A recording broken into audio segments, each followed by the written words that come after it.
الشیطان الرجیم بسم اللہ الرحمن الرحیم۔ سورہ بقرہ کی پہلے پارے میں 103 آیات ہم پڑھ چکے الحمدللہ، اور اس کے بعد آج کی نشست یہ 104 نمبر آیت سے شروع کرتے ہیں، اور اللہ تعالی نے اس پورے رکوع میں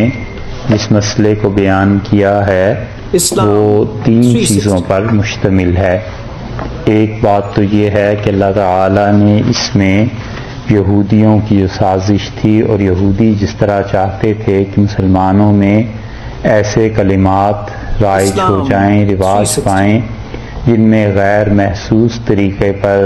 نبی کریم صلی اللہ علیہ وسلم کی توہین یا شرک یا ایسی چیزیں آئیں، ایک تو اللہ تعالی نے اس میں ان کا رد کیا، اور دوسری چیز جس کو اللہ تعالی نے اس میں جس کا رد کیا ہے وہ یہ ہے کہ یہودیوں نے ایک بات کہی تھی، دعویٰ کیا تھا، اور ان کے 5 جو پورے الفاظ تھے، 5 ان کے جو فکرے تھے، ان میں سے ایک فکرہ اس رکوع میں بھی بالکل آخر پر آ گیا ہے کہ انہوں نے یہ دعویٰ کیا کہ جنت میں داخلے کے لیے یہودی یا عیسائیوں نے دعویٰ کیا کہ عیسائی ہونا ضروری ہے، اور درمیان میں ایک چیز اللہ تعالی نے ذکر کی کہ دیکھو یہ ساری باتیں، یہ ساری مباحث بنی اسرائیل اور یہودی اور اہل کتاب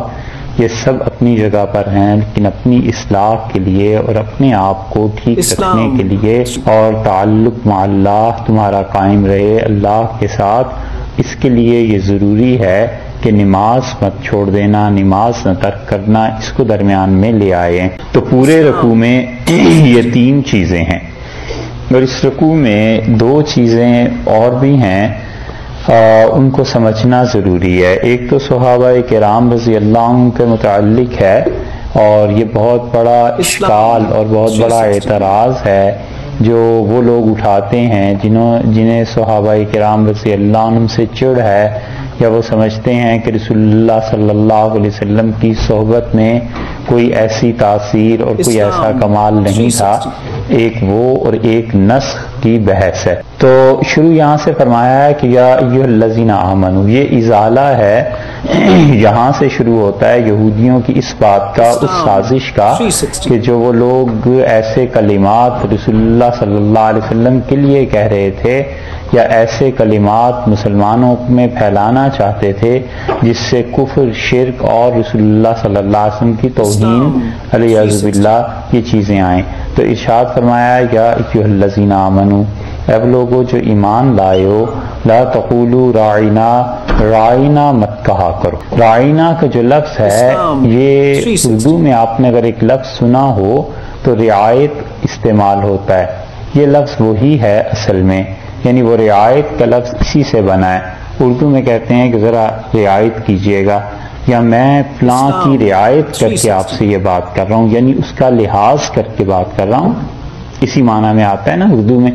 اسی طرح یہ لفظ ہے لا تقولوا راعینا، اللہ نے فرمایا ہے کہ اس لفظ کو یہ نہ کہا کرو، راعینا کا لفظ نہ بولا کرو۔ راعینا کا لفظ ہوتا یہ تھا کہ رسول اللہ صلی اللہ علیہ وسلم جب کوئی بات کرتے تھے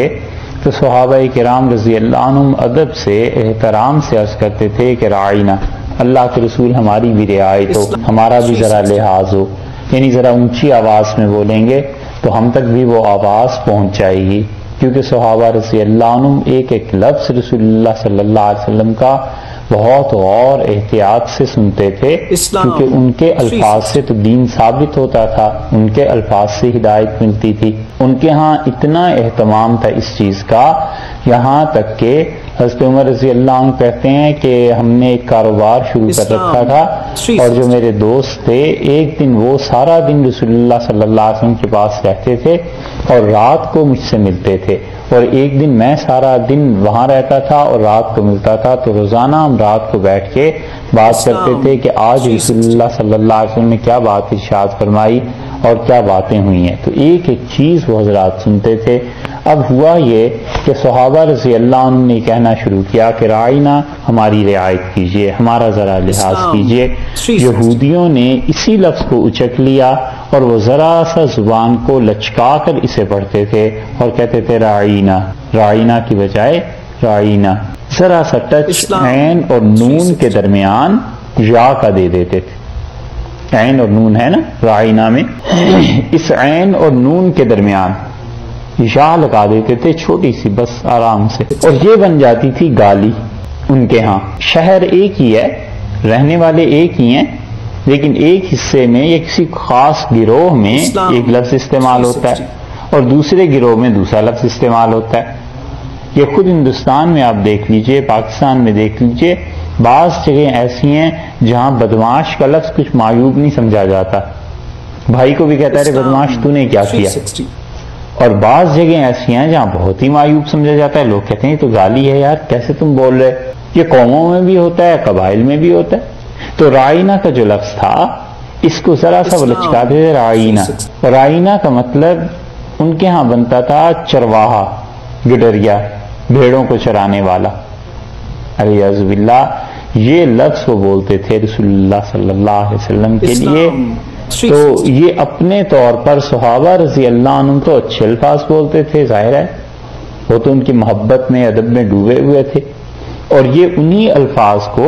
ذرا سا پھیر کے گالی کے لیے استعمال کرتے تھے. اللہ نے کہا یہ لفظ ہی نہ بولا کرو، لا تقولوا رائنا، رائنا کا لفظ ہی نہ پڑھا کرو، بولا کرو. وقولو، اور کہا کرو، وقول انظرنا، انظرنا، اللہ کے رسول نظر کیجئے، ہماری طرف توجہ فرما دیجئے، تاکہ ایسا لفظ ہی نہ آئے جس لفظ میں دوسرا پہلو مذمت کا نکلتا. اسی سے فقہا نے استنباط کیا ہے کہ رسول اللہ صلی اللہ علیہ وسلم کے لیے، اللہ کے لیے، دین کے لیے ایسے الفاظ استعمال کرنا جن الفاظ میں مذمت کا پہلو نکلتا ہو، جن الفاظ میں ذلت کا پہلو نکلتا ہو، یہ بھی جائز نہیں. ایک پہلو تو ہے ٹھیک، اور دوسرا پہلو انہی الفاظ سے کسی کی توہین کا بھی نکلتا ہے، تو کہتے ہیں ایسے الفاظ کا بھی بولنا درست نہیں ہے، اور دلیل اسی سے لیتے ہیں کہ اللہ نے منع کر دیا. تو ارشاد فرمایا کہ پہلی بات تو یہ ہے کہ تم انظرنا کا لفظ کہا کرو، کہ ہماری طرف نظر کیجئے اور ہماری طرف توجہ فرمائیے. واسمعوا، اور اس کے ساتھ ساتھ تم خود بھی غور سے سنا کرو، تاکہ تمہیں پوچھنے کی، کہنے کی ضرورت ہی پیش نہ آئے. جب تم خود غور سے نہیں سنو گے تو پھر کہنے کی بھی ضرورت پیش آ جائے گی. واسمعوا، اور خوب غور سے سنا کرو. اس لیے کہ یہودی جو رسول اللہ صلی اللہ علیہ وسلم کی مجلس میں آتے تھے، وہ اس لیے تھوڑے ہی آتے تھے کہ انہیں کوئی دین سیکھنا تھا، وہ تو پہلے دن سے اس بات کی ٹوہ میں تھے کہ یہ آدمی ہے کون، پتا چلے اس کے معائب، اس کی برائیاں پتا چلے. تو جب کوئی آدمی کہیں بھی کسی اللہ کے نیک بندے کے پاس جاتا ہے تاکہ اس کی برائیاں پتا چلیں اور پتا چلے کہ حقیقت کیا ہے، تو پھر اس آدمی سے اسے ہدایت نہیں ملتی. کیونکہ جو چشمہ لگا کے جاتا ہے وہ چشمہ ہے سیاہ رنگ کا، تو اسے اب چیزیں کہاں سے سفید نظر آئیں گی، اسے ساری چیزیں غلط ہی نظر آنی.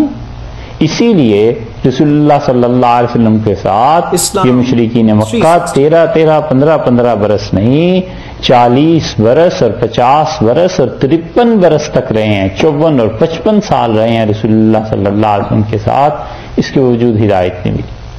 40 سال تو وہ ہو گئے نبوت سے پہلے کے آپ کے، اور 13 برس رسول اللہ صلی اللہ علیہ وسلم نے جب ہجرت کی ہے تو تقریباً 53-54 برس کی عمر مبارک تھی، اور ہجری کے حساب سے لگائیں تو اس سے بھی زیادہ بن جاتی ہے، کہ 10 دن کا فرق پڑ جاتا ہے نا ہر سال میں. تو اتنی عمر شریف ہو گئی تھی، مگر اس کے باوجود یہ ابو جہل اور ابو لہب اور دوسرے تیسرے انہیں ہدایت نہیں ملی، کیونکہ رسول اللہ صلی اللہ علیہ وسلم کی مجلس میں وہ اس لیے تھوڑا ہی جاتے تھے کہ کوئی ہدایت حاصل کرنی ہے، وہ تو اس ٹوہ میں جاتے تھے کہ کسی طرح اس شخص کے معائب کا، برائیوں کا پتہ چلے، اور جب یہ پتہ چل جائے گا تو پھر ٹھیک ہے ہم کر لیں گے.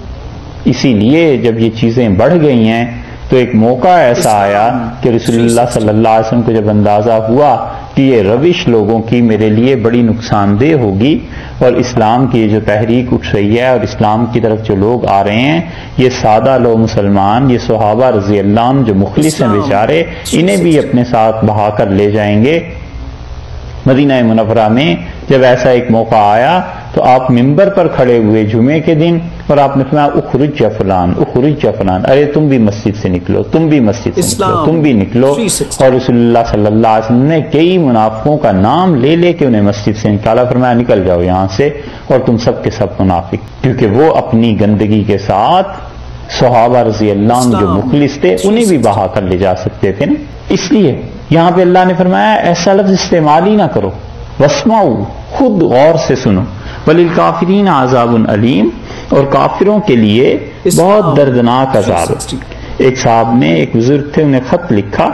اور انہوں نے اپنے حالات میں اس خط کا نقل کیا ہے. انہوں نے لکھا کہ وہ کسی کا حوالہ دیا اور انہوں نے لکھا ہے کہ مجھے فلاں نے یہ خط لکھا ہے کہ میں جب پہلے پارے کی تلاوت کرتا ہوں تو رائنا کا لفظ نہیں پڑھتا. میں نے اسے لکھا کہ تم کیوں نہیں پڑھتے؟ تو اس نے کہا اللہ نے منع کیا اس لفظ کو پڑھنے سے. تو حضرت اس پہ لکھتے ہیں کہ مجھ سے وہ پوچھتا ہے اس کے بعد کہ کیا میں قرآن پاک کا اردو میں ترجمہ کر ڈالوں؟ تو میں نے اسے لکھا کہ تم قرآن کو ناظرہ پڑھ لو، بس یہی بہت بڑا احسان ہے اسلام پہ تمہارا، ہرگز ترجمے کی کوشش نہ کرو. یہ ہے غباوت جسے کہتے ہیں، کند ذہنی کا حال. واسمعوا، اور خود غور سے سنو، وللکافرین عذاب علیم، اور کافروں کے لیے عذاب علم والا. یہاں پر للکافرین میں الکافرین ہے نا، لام الگ کر لیں تو الکافرین ہو گیا، یعنی کافروں کے واسطے. یہ جو الف لام ہے کافرین یا کافر جو ہے وہ تو اصل میں نکرہ، اسے کر دیا یہاں پر معرفہ، کامن ناؤن سے پراپر ناؤن کر دیا. تو یہ پراپر ناؤن میں جب کافر آ گئے تو پھر کون سا گروہ مراد ہوا؟ وہ لوگ جو رائنا کے لفظ کو بگاڑ کر بولتے تھے. وللکافرین، اور ان کافروں کے لیے عذاب علیم، عذاب ہے علم والا. سمجھ آئے؟ یہاں پر عام کافر مراد نہیں بلکہ وہ کافر مراد ہیں جو اس لفظ کو بولتے تھے.